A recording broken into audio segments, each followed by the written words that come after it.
Attacks on Muslims in the United States increased over 50% in 2016, and Florida saw its share of some of these attacks, as detailed in a new civil rights report issued by the Council on American Islamic Relations, or CAIR.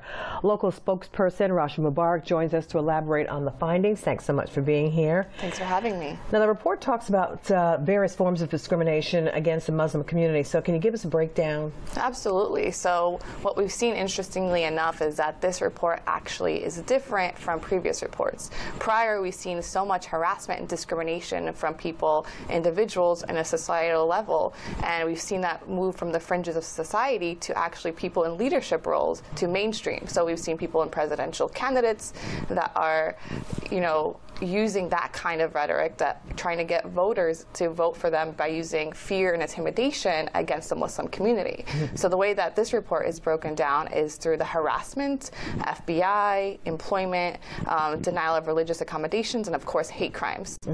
Now, in Florida, 2 mosques were attacked, right? Unfortunately, we've seen several mosques being torched. We've seen the one in Fort Pierce, the mosque arson there, and also recently in Tampa. So what is the most common form of harassment that Muslims face here in Florida? So the top incidents that we've seen are harassment. So that could be nonviolent, microaggressive, discrimination when you're walking in transitional areas. But what we've seen a surge in is in the FBI's disproportionate targeting of the American Muslim community. In fact, the week of the presidential elections, we received over 100 complaints from American Muslims saying that they were targeted by the FBI.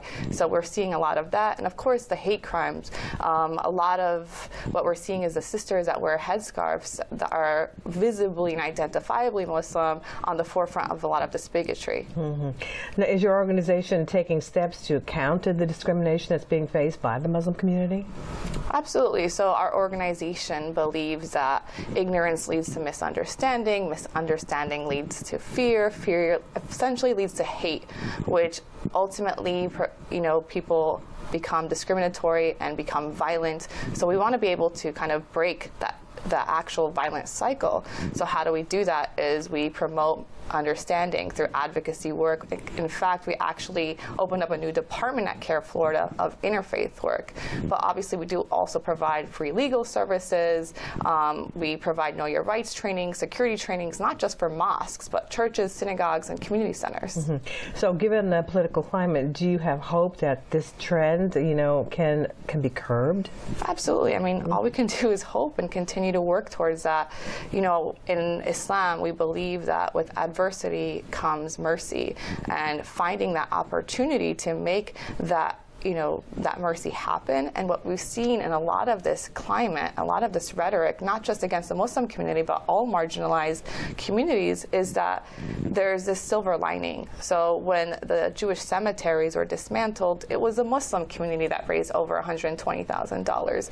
And when the Tampa mosque was torched, it was the church next door that said, "Come and pray in our church," right? So we've seen thousands of people stand with the Muslim community when these executive orders that Muslim ban, or even the idea of a Muslim registry was commissioned. Thousands of Americans stood for the true values of what it means to be an American and to fight for civil liberties for all. So yes, we continue to work with all marginalized groups because we're in this together. All right.